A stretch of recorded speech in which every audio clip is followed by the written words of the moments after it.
All right, we want to welcome you to the inaugural edition of Heart2Hartley podcast. I'm here with Albert Hartley. My name is Adam Dragoon, and we're glad that you're here. We don't know who's listening to this, but it's going to be a great time.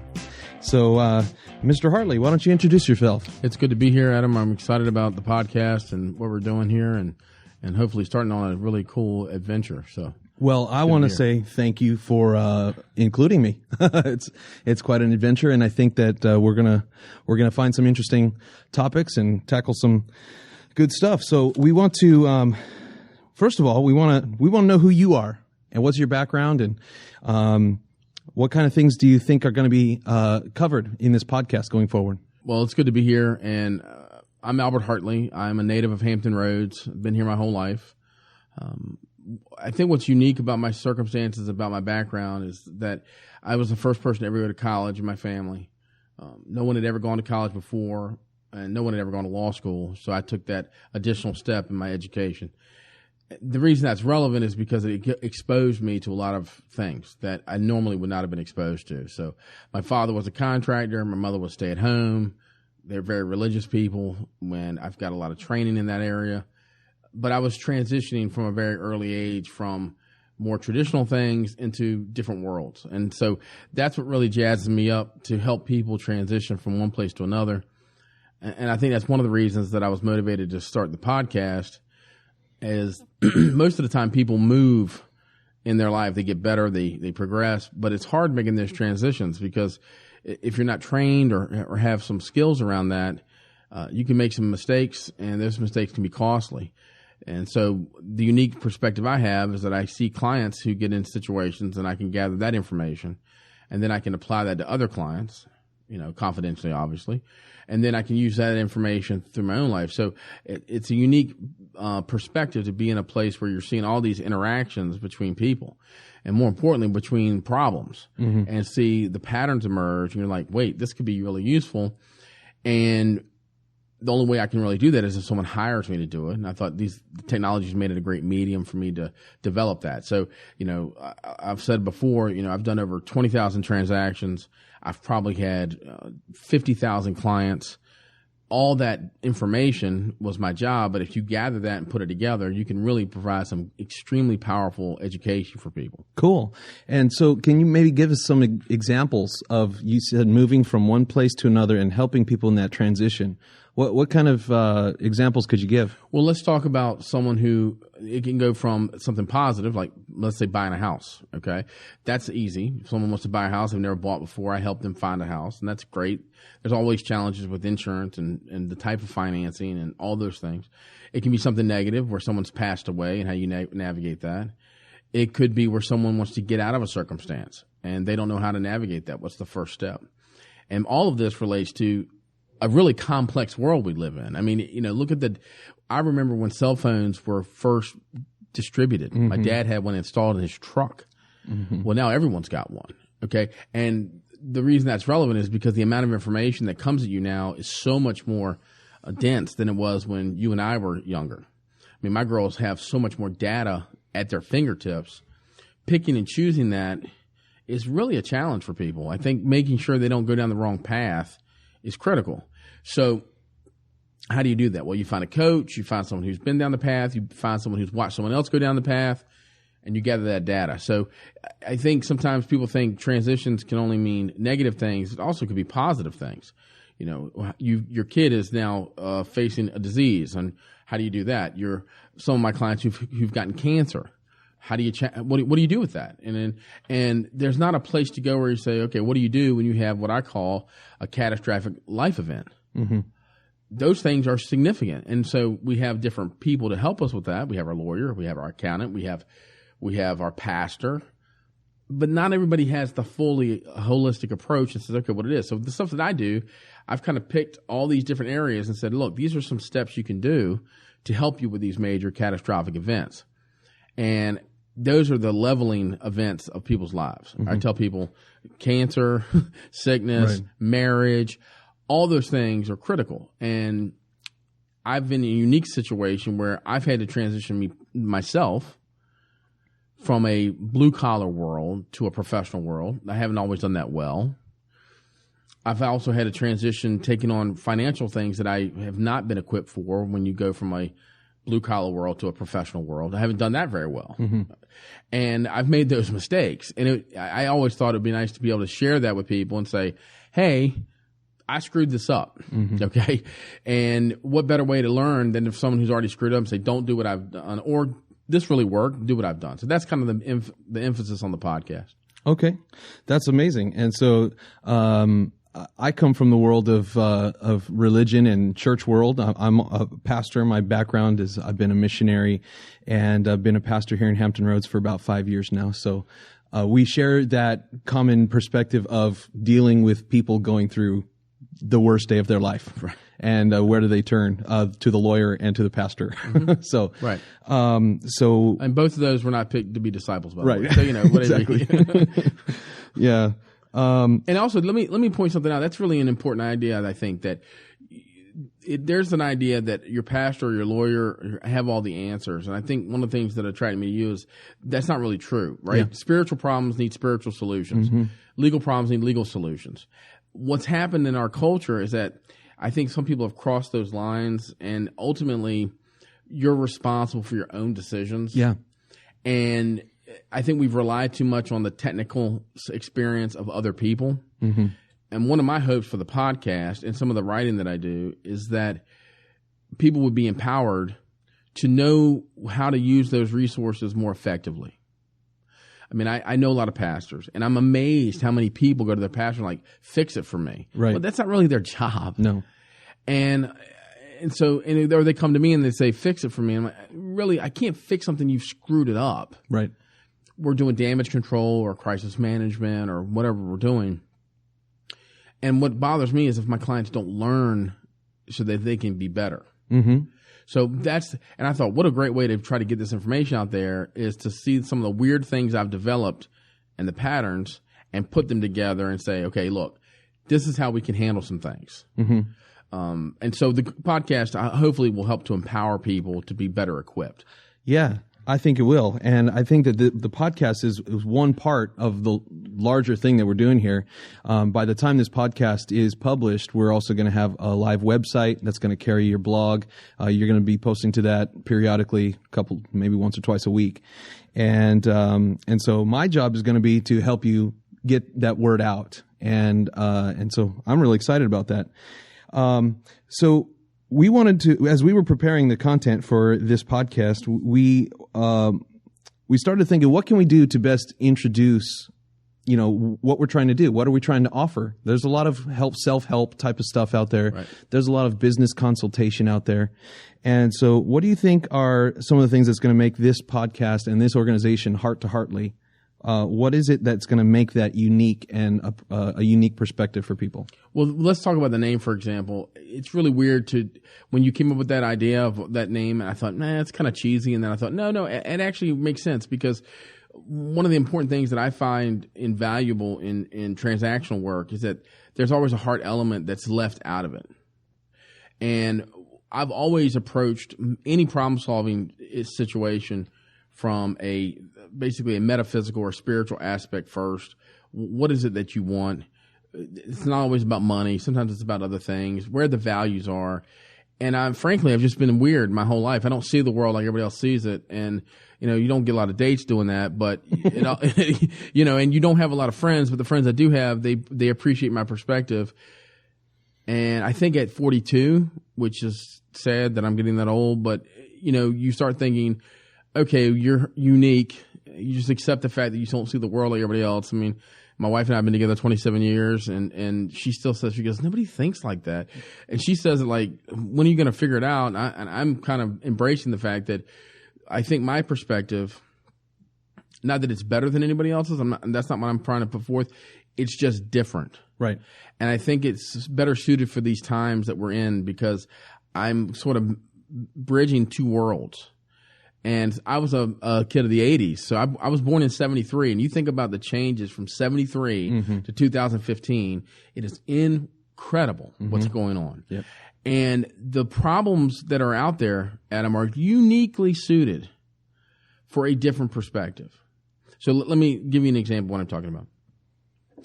if you have a problem with, let's say, a legal problem, okay, the mode of training now for most legal problems is to have a technical solution, meaning you've got a criminal problem, so you need a criminal lawyer, okay?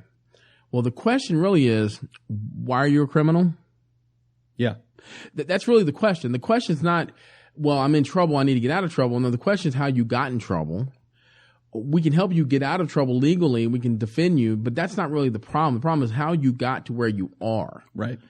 That's what motivates me. Okay. Mm-hmm. So if I can't address that in my practice, I feel like I'm letting my clients down. Yeah. A lawyer can only do so much. Exactly. But if I bring to the table like, okay, well, let me ask you a question. How did you get here? Yeah. And they're like, we don't know how we got here. Well, let's explore that a little bit. And what you will find, which I have found, is that most of the get-rich-quick people or the success-driven people or the self-help people, it just rings hollow at some point because they're not really looking at the why. They're just looking at the what. And to me, that's a mistake, right? Like, well, you can have a better life. Okay, well, why do I need a better life? Mm-hmm. Like, I'm okay with my life, you know? I mean, I don't. So if the answer to everything is, well, you can have something else, well, how are you ever content with what you have? Mm-hmm. Right. Because you're always chasing something else. And I kind of reject that in our society that we're always chasing something else. Bigger, better, faster. Okay, slow down. So what is it that you're really fighting for? And to me, it's the idea of breaking through where you are and then being able to slow your life down and say, okay, why am I doing what I'm doing? Mm-hmm. And truly deciding to make a choice instead of feeling like you're battered around by all the things that are happening in life. Yeah. To me, those are the things that I'm really fascinated by.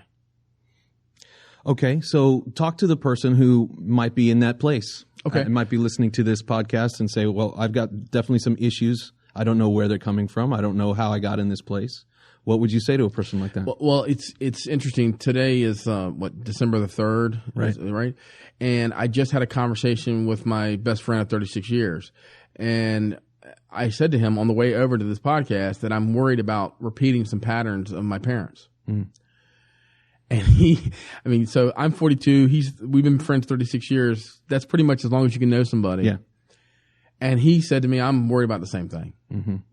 And so I say that to introduce the following. I don't want anyone on this podcast or reading anything to think that I have got it figured out. Right. Okay. Because I do not have it figured out. Mm-hmm. I have made some mistakes. What I am really, I think, gifted in a particular area is to see beyond the symptoms of something and say, okay, what's causing the problem here? That's unique. So let me give you an example. I had someone come to me and they said, well, we want to short sell our house and they said, we really like their house. And I said, okay, well, and they said, well, the problem is the house has lost its value. Okay. And I said, okay, well, what was the cost of the house when you bought it? And they said, well, $900,000. And I said, okay, so you think the problem is that it's not as valuable as $900,000, right? Yes. I said, okay. And how many people live in the house? Well, it's just two of us. Oh, okay. I said, well, don't you think the problem is why you bought the house? And there was stunned silence. They're like, what do you mean? I'm like, why do you need a $900,000 house for two people? Right. And they looked at me and they stopped and they're like, well, we never asked that question. I'm like, well, that's the problem. Right. The problem isn't that the house is not valuable. Okay, that's the consequence of buying something really expensive. And we went through this process and the reason I mentioned that, Adam, is not because to beat them up, but to say the solution to this, really what was hanging them up is that they didn't want to accept the failure of it. Mm-hmm. Well, they failed when they bought it. Right. If they could have afforded it, it wouldn't have mattered the value of it. Okay. And I'm not saying they shouldn't have bought a $900,000 house. I'm saying they knew when they bought it for the reason of status. Right. So when they came to me, they were expecting me to fix the symptoms. And I stopped and said, no. Let's address the acquisition. And when I asked that question, our relationship changed dramatically.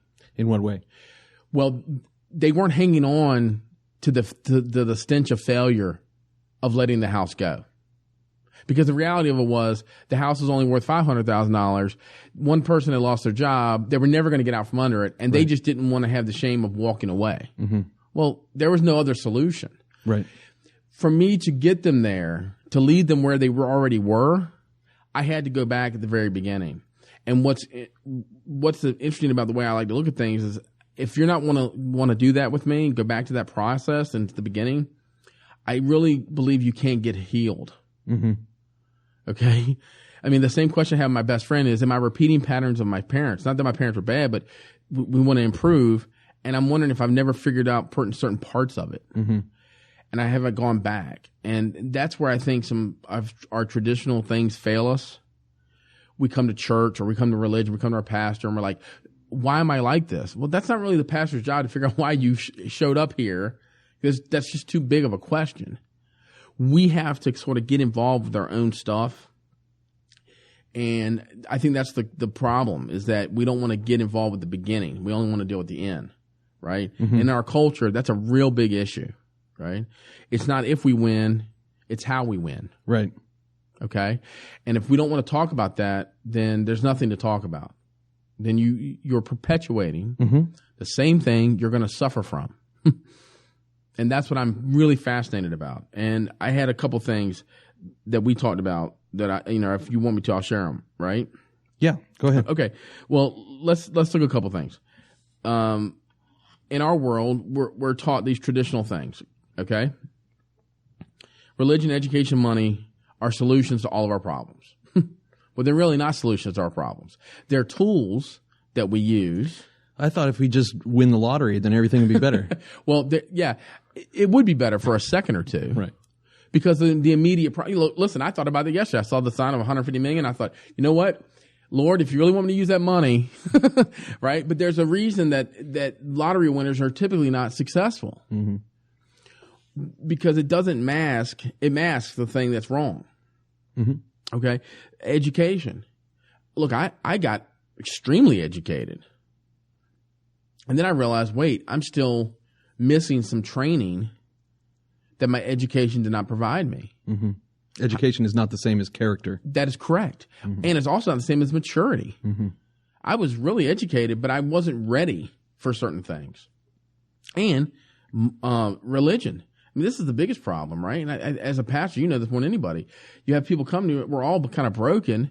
They show up at church and they're like, oh, I'm going to get healed here. Well, you might get healed, but you may not get restored or reformed. That's a whole different process. Mm-hmm. And so when I see these huge churches with these huge people, I'm like, I know the statistics bear that out, that it's still busted and broke and defective. Yep. And when you dive into the demographics of people who go to church versus those who don't, it's sad to me to see how similar the divorce rate is, almost identical. Right. You know, people addicted to pornography, almost identical. So yeah, you're right. So why is that? So that to me is fascinating, right? And I think part of that, and this is coming from someone, if we're introducing myself, I've been at church every day for almost 30 something years. I mean, I grew up in church. Sure. My particular faith is not relevant to the solutions sometimes. And I tell people, look, faith is one thing. Mm-hmm. Learning who you are is a completely different process. Now, I believe there's a particular way to do that in a faith-based situation that is preferable than other faiths. Okay, that's no big deal, all right? But I deal with a lot of people who have totally different faith than me, different lifestyles. I don't particularly care. It's not my job to change you. I think that at some point we're all looking for the same thing, which is the truth, okay? I believe there's a certain truth, fine. But getting there is a similar process for a lot of people. So, for example, everyone has some of the same degrees of issues, just at varying complexity. And so, like you said, you can put everybody in different categories, but the same problems kind of run across the board. What I love is to feel like people are empowered and say, I've made some changes here and I don't have to go back. Yeah, that's empowering. Oh. And if you were using religious terms, you're talking about generational curses. And those are the things I think all of us are worried about. And it's like, why are these patterns repeating themselves? The challenge, Adam, is that in the 21st century, the problems are coming so much quicker than it was in 1955. Yeah. Most of us, our parents teach us and have taught us in a 1950s model. That's defective. That doesn't work. Yeah. But that's what we taught. We were taught that. Right. Yeah. And I think one thing to add there is that the technology that's available to us, we think that technology will make it easier to cope with certain things. But in reality, a lot of times it makes it harder. Yes. Because it's distracting us from the core of the issue. Absolutely. Yeah. I mean, look at just one social issue like pornography, for example. I never had access to pornography when I was a kid. Yeah. I mean, it was like the treasure trove. You had to hunt it down. And friends who found it were like, "Hey, man, guess what? I've got a magazine." And it was sort of like, now you got a smartphone. Those challenges did not exist for me at 12 years old. Now, I mean, these kids and the music. I remember MTV when it first came on TV. Yeah. It was life changing, powerfully life changing. Mm-hmm. And for people to think that it doesn't have an effect, that's just naive. Thriller? Are you kidding me? I remember Thriller. Yeah. Holy mackerel. How cool was that? Even in a religious household, my parents were like, "You can't watch Thriller." I'm like, "Yeah, you may not want me to watch Thriller, but I've seen Thriller." Yeah. And it was life changing, right? Sure. It's like the time I saw Star Wars. Are you kidding me? Yeah. The world changed. Yeah. And people say, "Well, how could it have changed?" Because it was a different world. That had never existed before. Right. So now when I talk to clients and they say, "Well, how come things keep repeating themselves?" I always say, because you've never really identified the true problem. The true problem. And in my life, usually patterns that repeat, the center of it is me. I'm the problem. Right. I like to blame it on everybody else, but typically it's me. Yeah. That's a harder thing to take on. Yeah. I've seen people that try to change location. If I just get out of this city, right, or if I just get out of this marriage, or if I just move from one house to another. Yeah, and the problem is that you always take you with you. Exactly. And geography is not the same thing as real true change. But let me say this, I believe in change. Yeah. I'm not the same person I was at 20 or at 30. I'm not the same person I was last year. There's 3 things that I think are extremely important about what we're trying to do here. Number one, I truly believe that we're not planning correctly. Mm-hmm. And what I mean by that is I don't mean just financial planning. I mean planning. Okay. Who are we going to marry? Who are we going to be with? What are we going to do with our life? So I'm always a big planner. My wife said, "Why are you a big planner?" Well, you hope for the best and plan for the worst. When life is coming at such a speed, planning is more difficult. You have to slow down. Mm-hmm. Number 2, I think implementing change is a huge challenge for people. What I mean by that is, in our house, we talk about, "Well, I'm trying to do something." I said, there's no status of try. You're either doing or you're not doing. It was the great prophet Yoda, I believe, who said yes. that. Right? I mean, but that principle is so powerful. Yeah. So we talk about turn the light off. Well, I'm trying to turn the light off. Well, no, really, you're not. You're either sitting there or you're getting up to turn the light off. So that you can take that principle, that the force principle, and you can apply it in any part of your life. "Oh, I don't like my job." Okay, what are you doing to change that? Mm-hmm. I had a guy 2 years ago who came to me and said, "I'm miserable, this, that, and the other." And I said, "Okay, why don't you just leave? Go back to where you want to go." "Well, I'd have to quit my job." "That's correct." "I'd have to pack my stuff." "That's correct." "I'd have to drive across country." "That's correct." Okay. Mm-hmm. He called me 2 weeks later and he had done those things, which I thought was amazing. And he's like, "I did it." Right? Yeah. And it was so empowering. And I mean, yeah, there was some pain there, but he got it, right? The third thing, you got to educate yourself.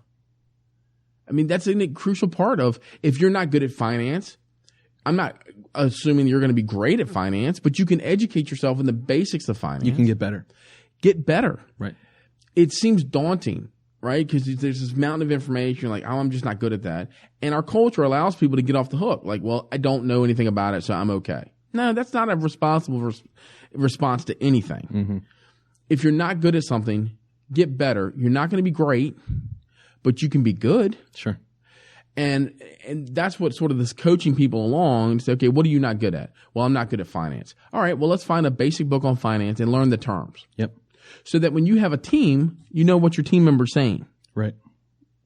So that's kind of what I'm hoping the podcast can help people do, coach them to get better and to take on the stuff in their life that seems to repeat. Yeah. And while helping them hopefully learn something myself that I can apply to my own life. That's maybe self-interested, but that's really the goal. Okay. Yeah. And I think that in this age that we live in, we have no excuse to not educate ourselves. Mm-hmm. There are so many fantastic resources that you don't have to pay for. For example, this podcast. How many? There's 20,000 podcasts on iTunes today that you can listen to and improve your life. Right. And people ignore the resources that they have at their fingertips. Right. But that's also about the fear of starting. Like, I don't want to minimize the task ahead of somebody. I think that one of the phrases I've developed over the years is to have compassion for the capacity of other people. I don't typically do that because I'm not a nice person when it comes to people who are slow to pick things up. Okay. So I have really had to develop a compassion for people not getting it as quickly as I've gotten it. Right. That's a real bad character flaw, by the way, and I'm not touting that. I'm saying that's a real negative of mine. My wife's helped me with that and said, look, just because you pick something up quickly doesn't mean everybody does. And I'm like, I don't get it. Why don't you? Well, if you apply that, a lot of people do that, right? Some people are better at relationships than other people. Some people are better at communicating. So having a compassion for people whose capacity is not as good as yours, I think helps you be a better person, better spouse, better wife, better husband, and a better parent, mm-hmm. and a better friend. Totally. And that's a place of, if you're sitting at the bottom of a hill and you're looking at, okay, I failed in finances or I failed in relationships my whole life, that mountain is huge. Yep. So one of the things I teach people is don't be at the top of the mountain that's easy for you to climb and say, come on, you can get up here. It's easy. Come back down the mountain, put your hand out, take them by the hand, walk them through the path. That's what I'm hoping the podcast does, right? Because it's just not fair to say to someone, you can do it. Right. Nothing worse than that. When you know you can't do it. You have failed every time you've tried to climb that mountain and someone says, you can do it. Yeah. And you're thinking, yeah, no, I can't do it. And so we don't ask for help because that's not what we're supposed to do, because everybody's supposed to be self-reliant, mm-hmm. right? Right. I mean, how many times have you heard, well, just pick yourself up by your bootstraps and you can do it? Well, really? I mean, that's never worked. I use this as an example to people all the time. I'm not good with my hands at all. I don't build stuff. I'm kind of bad at it, okay? Now, if you give me a book to read, I can break that down for you, and you'll learn it quickly because I can break it down. But if you put me inside an engine or a computer, that's probably a bad idea. I used to feel bad about myself about that. Then I realized, well, I've never really taught myself how to do that stuff. Right. I don't have any training on how to do that stuff.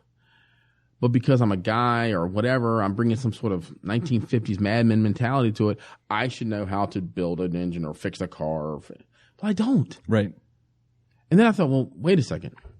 If I don't know about that, what do I know about finances? Yeah. Well, I don't know anything about finances. And then I got even more intimate and like, well, what do I know about my wife?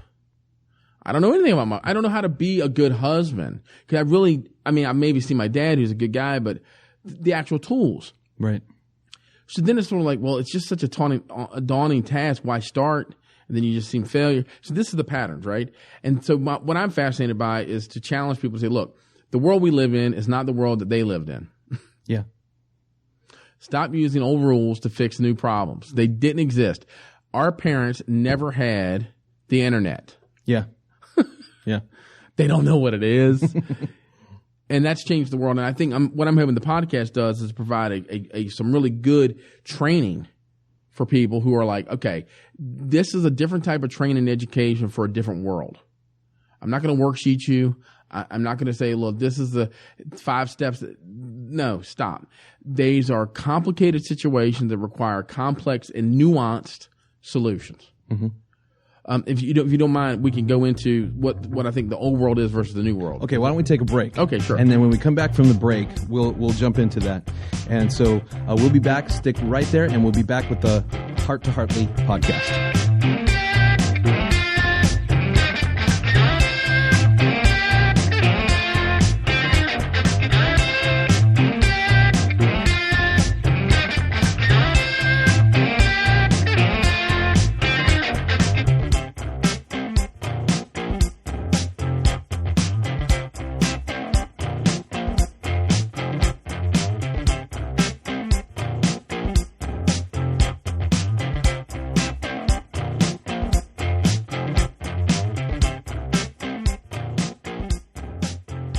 Okay, we're back on the Heart2Hartley podcast, and I'm Adam Dragoon. I'm here with Albert Hartley, and in the second half of this podcast, we want to take some time and break down what Albert thinks are some of the old solutions compared to what you think are maybe some of the newer or better solutions. So right. Jump right into that. That sounds great. Listen, we're in a really transitional age. Okay. So, if you remember when 2000 happened, there was like Y2K. Some of you may not remember that because I met someone the other day who was born in 96 and I'm thinking, wait, but we remember Y2K. Oh yeah. And that was a big year of the world's change is different. Okay. My daughters are younger, so they don't remember the lack of cell phones or even now the CDs are weird. Nobody buys CDs. Yeah. So let's talk about some things that were sort of old school traditional trainings that have now gone out of mode. So one of the things I talk about is if you get a great education, you'll get a great job. Right. Well, that's not true. Okay. No, not at all. I mean, the internet has changed the world. Startups have changed the world. I'm not saying you shouldn't get an education. I'm not trying to minimize that. But to think that it's a 1-to-1 ratio where if I go to a great school and spend a lot of money, I'm going to get out making a lot of money, that is bad thinking. Mm-hmm. How many people do you know that have gotten a degree in something and then couldn't find work and they end up doing something totally unrelated to what they're educated for? Almost everybody. Yeah. Almost everybody. And that's scary. Yep. Because I know what I've spent on my education and the sacrifice my parents made for me to get educated at the undergraduate level. And what I'm spending on my kids. So it's a scary process. I think that having an honest conversation about that is really important. I think also to assume a positive trajectory in our economy and everything is also naive. Mm-hmm. We've got to understand there's going to be cycles. And when we were kids, it was every 5 to 10 years. Well, now it could be every 2 years. Sure. So that's different. So let's put that idea of old school mentality around like, well, if you go to a college and spend $150,000, you're going to make gazillions of dollars. Well, that may not be true. So you had to address that somehow as a family, as a unit. The second thing, I deal with this a lot because it's much more practical. Pay off your house and you'll have a nest egg. Well, that's just not true anymore. The value of a home and all that stuff can be cyclical. And one of the things a lot of my clients found in 2008 was I had people who were 50 and 60 years old who had spent all their life savings to pay off their home. Mm-hmm. And then the market dropped and they're looking to get out and retire and they've put $400,000 in their house is worth $200,000. Yeah. Well, some people say, well, that's just a timing issue. Maybe not. Right. Maybe we need to think about whether or not having all that equity built up into an illiquid asset is something we should do. I don't know. What does that look like? So that's something we got to look at. Another idea. Marriage is forever. Well, I've been married a long time. I believe in marriage. I think it's an important structure of every family. Trust me, I think it's the most important. I think what those commitments are. But for me to sit here and go, well, marriage is forever when there's a 50-something% divorce rate is naive. Okay. So I think those things are something we have to address. Okay. Now, the reality is for most people, they're blending families. They're going to get married more than once. They're going to have the financial difficulties of a second marriage or the divorce. So we have to deal with that. Okay. So these are things that before it was like, okay, well, you're going to find your wife and you're going to have a kid and you're going to have the white picket fence and you're going to have 2.5 kids and everything's going to not be the same. The next one, let's get a good job at a big company and they'll take care of you. Well, anybody knows in our last 20 years, that's not true. That's right. Why is that even relevant, Adam? I mean, it's relevant because it changes the way we make our personal decisions. It also, the idea that you would stay at one place forever and you don't have to worry about getting better, right? Yeah. You can get sort of protected. Well, we don't live in a world of protection anymore. So we have to be nimble and flexible and move. So those things are foolish to assume that that's going to be there because the speed in which our information and business changes is so fast now that things can start and stop so quickly. Yep. And it's naive to assume that a company is going to be around for the next 50 years. It may not be. That's right. Last thing, this is something personal for me because I'm a big guy. Okay, I like to eat. I'm a fat guy, and that's a big part of And look, I know that's the last form of discrimination in this country that we can discriminate against fat people. Okay. Right. We make fun of them. I see people from high school like, man, you've gotten fat. I mean, they haven't seen me in 20 years. That's the first thing out of their mouth. Especially if you're rich and. Yeah. Yeah. It's like, for some reason, me being a fat guy, that gives you license to say I'm a fat guy. Okay. Right. All right. Well, look, I'm a big advocate of everything in moderation. Okay. I'm a stress eater. When I get stressed, I eat. I don't drink. I don't smoke. But let me tell you, if there's a Krispy Kreme somewhere close to my vicinity, I'm stopping by there, right? And I like it. And I'm happy when I eat Krispy Kreme. Now, whether that's good for me or not, I don't know. But there has been this idea, okay, that we have control over our physical destiny. Mm-hmm. And I'm always fascinated that people who are really in shape, and I have friends and clients, they're great shape, they die of a heart attack. Yeah. And they used to hear the same thing. Well, he did everything right. Yeah. He ate right. He exercised and he dropped dead. And I'm like, okay, well, and then I've got guys who should be dead. I've got friends who should not be alive. Right. They eat horribly. Yeah. They never exercise. Their hearts should explode any minute of the day. And they are living like, and they never die. Right. Okay. So this is an idea that our world has different things in it now that is unique. Now, let me just to cover the legalities of anything. I am not advocating that you only eat Krispy Kreme or McDonald's 25 hours a day. I'm not saying that. But what I am saying is if you plan your life with the assumption that if I do everything the right way, I'm going to have a great life. That's not true. Mm-hmm. Your life's success is based on how you react to the things that come into your life. And what is happening now, we've sold our kids and our friends and our church members a bill of goods that say, here's the formula. If you follow this formula, you can have the best life now, or you can have everything you want. No one's doing that. Yeah. And then what happens is you find these people who are 50, 60 years old who are bitter and resentful, and they feel like, well, I did everything I was supposed to do. How come I didn't get what I'm supposed to get? Yeah. Well, back up. Number one, you're not entitled to it. Okay. It's a journey. And it's how you react to the journey that makes you successful or not. Yeah.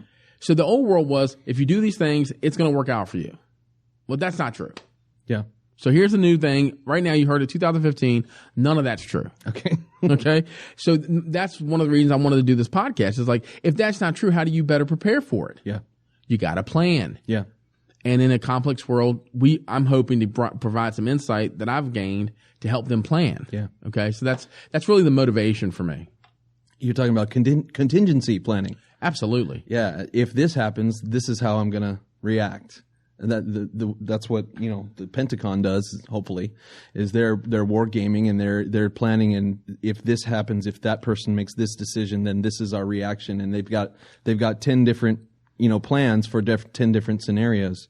And what I've observed is that people just kind of bounce through life like a bumblebee bouncing off whatever happens.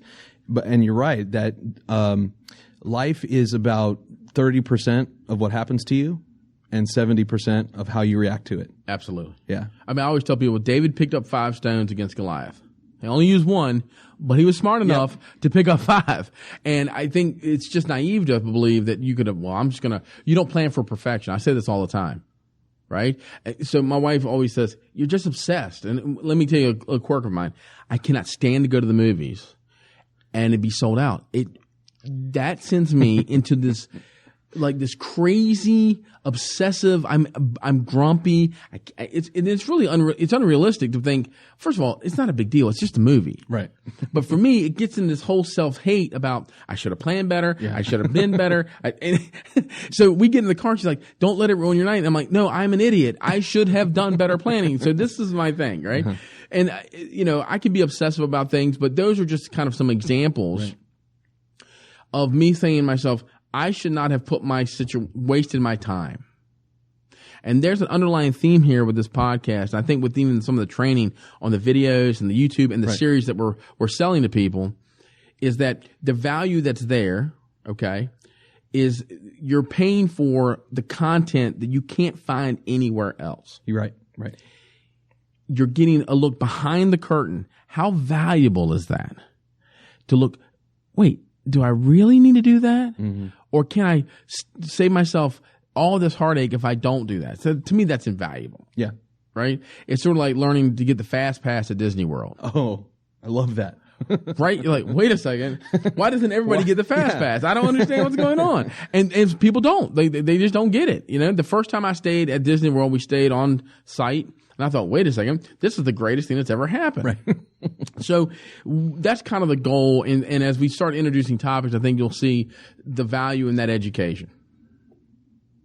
Yeah, I'm excited about what is to come. And so, if you like what you're hearing, we have some good resources for you to check out. We already have the YouTube site up and running, and on the YouTube channel, we've got 4 videos. And they are the first 4 in a full series that you've already produced. And these are some videos that you had produced some time ago, right? Something yes, like that. I had produced the videos and had a series of failed launches of this podcast. So they were put in the bank somewhere, and I was holding them until I found the right time and team to put them together. So. Okay, well, we're hoping this is the right time and the right team, and we found the right audience that's really going to consume this stuff, because I think that there's a lot of value here, and I think you will too. So if you want to check this out, you're going to have to do a search on YouTube for Heart2Hartley, and that's heart like what's in your chest, the number 2, and Hartley, which is Albert Hartley's last name, Hartley. And if you search that, you'll find it. It's going to be first on the list. And what we have there is the first 4 videos in a series that you titled Crisis Management. Mm-hmm. And so there's an introduction. Let me just give you the titles of these. Life planning. You talked about that a little bit. Emotions and opinions. So maybe Albert, you could just give us a little teaser of what people are going to see when they click on those links. Sure. Well, let me just define crisis management. That sounds like a business term, but it's really, I kind of consider them a variety of things. What I consider them are cracks in the planet. This is the term I use all the time. I say stuff like, there's a crack in the planet. Let me give you an example. And when somebody says to me, my doctor called me today and said, come to the office. We got your test results back. That's not good news. Worst day of your life. Yeah. When they say you have terminal cancer, that is a crack in the planet. I don't care how religious you are. Yep. I don't care how much faith you have. I don't care how rich you are. You, at that moment, are facing a crisis of epic proportions. Mm-hmm. What comes with that is all of the baggage and all the stuff you've built in your life. So if you've been a really crappy person, that's coming to the head right there. Yep. If you've been a great person, then everyone around you is bringing you to a different level. If you've been a stingy or a very selfish person, you're going to feel it in that moment.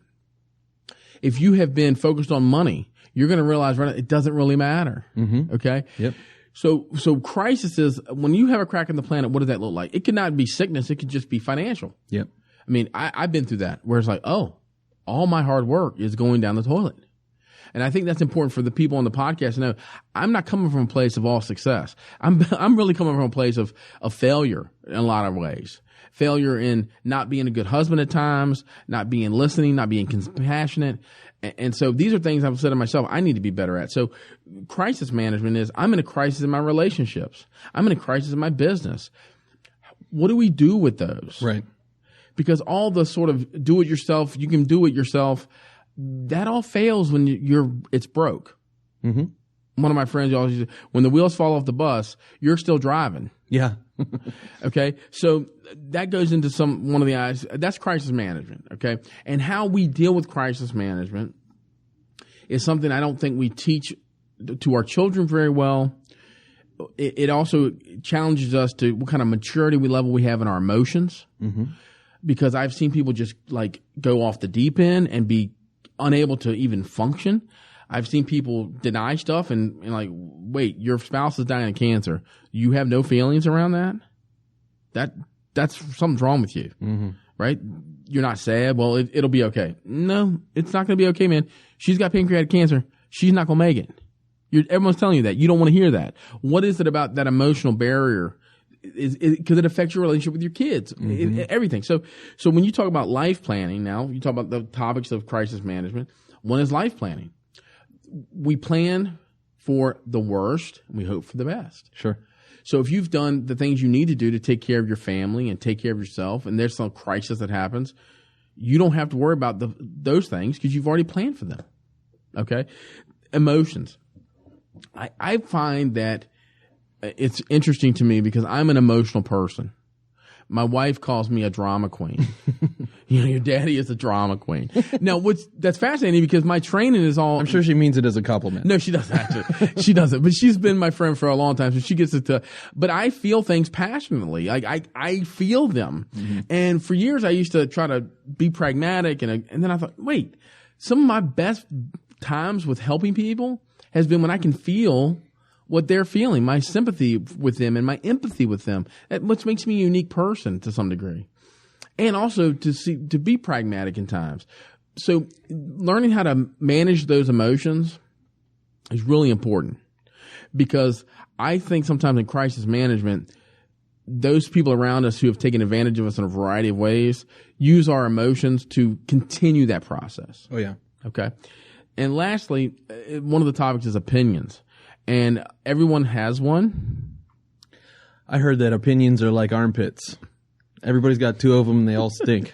Well, I've heard a variety of takes of that. I think yours is the most appropriate one. So let me say this. I think that my team members, I have a team, okay, that I use, and their opinions mean the world to me. My wife, who's my friend of a very long time, her opinion around my business activities means the world to me. I take that real valuable. Sure. Okay. My best friend of 36 years, my best friend who lives, that we work together. I have a couple of friends like that. I call them and I want their opinion. That's not a bad thing. What happens is we forget that some people's perspective of us is different. Mm-hmm. Okay. My parents see me as a kid. I mean, I'm a 42-year-old professional. They still see me like it's 1986. Right. I haven't been 13 in a long time. So their opinion for me is sort of stuck in time, right? Yeah. And so many times in crisis, we're reaching out for someone to help us put it into some sort of category. That's a mistake a lot of times because we'll take in things that really are not helpful for us, but it's what we want to hear. Right. And so I think that if you've educated yourself and you've done some life planning and you've got your emotions in some sort of understandable category and you're able to identify the opinions appropriately, you can manage a crisis and hold yourself out with survival after the crisis. Mm-hmm. Instead of letting the crisis dictate to you how you're going to live the rest of your life. And if you assume that you're not going to have crisis, well, guess what? Yeah. Here's an example. Princess Diana, that's a crisis. Totally. Okay? Who would have thought she would have been killed? Who would have thought about that, right? I mean, we see this all the time. We think, well, gosh, how do they do it? Well, some of them don't. Right. And so, and in this age of mass shootings and everything else, I think our podcast is even more important now than it's ever been. Yeah. We're sitting here today and 14 people got killed yesterday. I mean, just some random act of violence. Yeah. How do you put that in some sort of context? Well, you probably can't, but you can plan and you can train and you can educate yourself. And through that, Adam, I'm hoping that some of these series that we've done on the web series, really you can empower yourself to not be dependent on the whims of someone's like success, right? If my life is based on how well you're doing, that's probably a bad idea. Yeah. Okay. So if your life is like, well, I'm successful because my church is successful, or I'm successful because my business is successful, what happens when those things aren't successful? Right. Yeah. Well, you're left with that. Okay. So I think that's an important part of the web series. When people start listening, they'll see like, oh, I get it. Yeah. We're not trying to be super people. Right. We're trying to be empowered to survive. And in our culture, with as much information that's coming at us, having to make sure we pick and choose the right stuff it's helpful to have a coach to do that. Sure. And I think you've got a unique perspective that would allow you to be that coach for a lot of people. Maybe we could close with something that you said that stuck with me when we were thinking about getting this started. And that was you volunteered to be a coach for your daughter's lacrosse team. Right. Maybe you could share that with what a unique our audience. experience. My daughters were homeschooled, okay, because one of my children had some learning disabilities early on, and so we chose to homeschool. I was a public school educated kid and went on to college.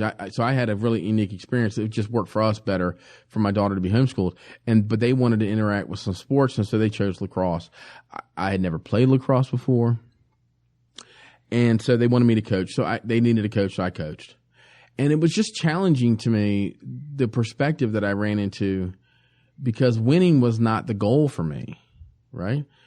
Well, that's incorrect. Let me say this. I told the kids this. Winning's the goal, but it's not the purpose. Right. Okay? Let me say that one more time for everybody. Winning was the goal, because I don't believe you should be shooting for second place. All right? Yeah. Okay. Yeah. And I like to win. So let's be clear. Absolutely. Okay. But the purpose wasn't to win. Mm-hmm. And what I found was this backlash from parents and from the kids. Like, well, what are you doing here? What's your purpose? Why are we letting this person who's not any good play? Because a rising tide lifts all boats. Mm-hmm. And our job here is not to win at the sacrifice of people. And I think that's happening now on a regular basis. Oh, yeah. We're a mile wide and an inch deep. And that's a really bad thing. Yeah. And when I started coaching the girls lacrosse, I was struck by a variety of things. Number one, that they were having difficulty with having the authority over them of a coach. And I used to tell them, that's not an appropriate way to speak to me. You're not in authority over me. That idea was like, what are you talking about? Well, you and I are not friends, so don't use my first name.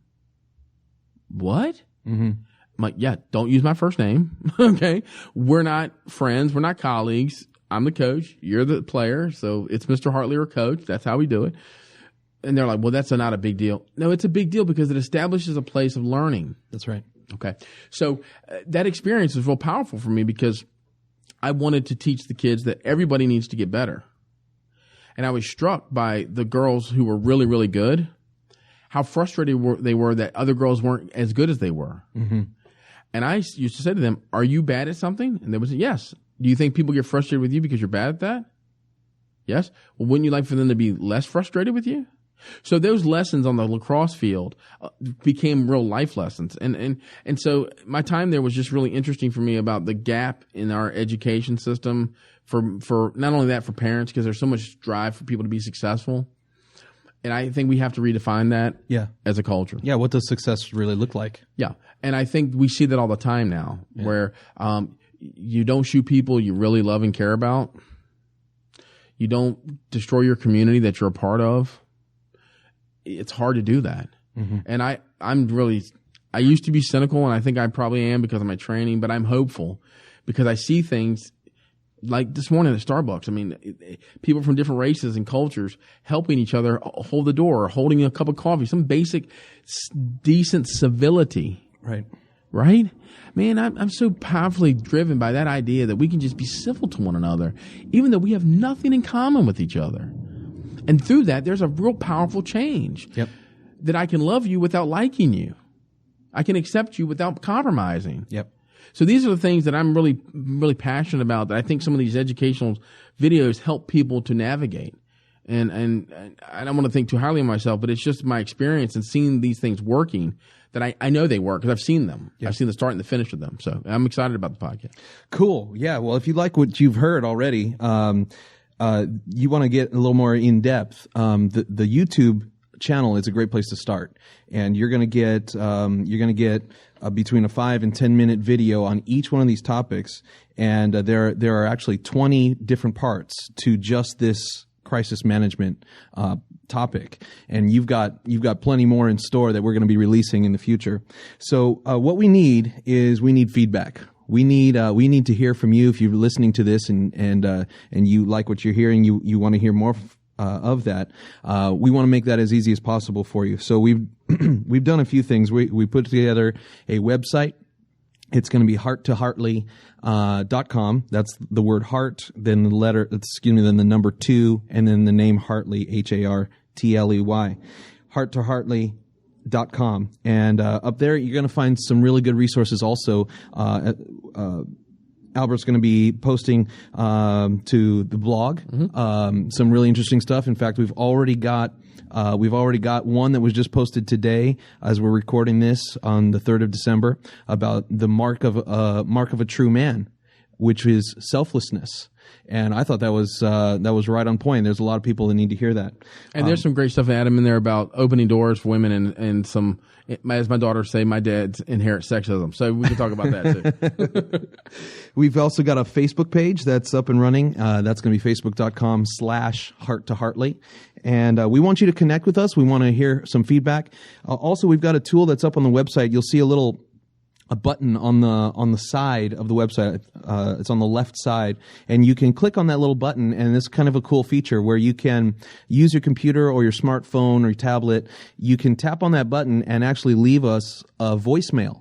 And so that's we want to use that so that you can leave us not just to leave feedback, but if you have questions or if you have ideas about a topic that you would like us to cover, that would be a great way, because then we can use your voice right here on the podcast. And so we're really excited about what is in store. So you have any closing thoughts? No, I appreciate everybody, and I'm looking forward to hopefully getting some feedback and getting some information out there that will be helpful to people. So I think that'd be really great. Yeah, there's one more way that you can contact us, and that is through email. The email address is heart2hartley@gmail.com. Make it easy for you. So tell your friends, let people know, post it on the Facebook, and we think that there's some valuable content here. We hope that you do too. And until we meet again, this is Adam and for Albert Hartley. And we are so grateful for you. We'll meet you again on Heart2Hartley podcast.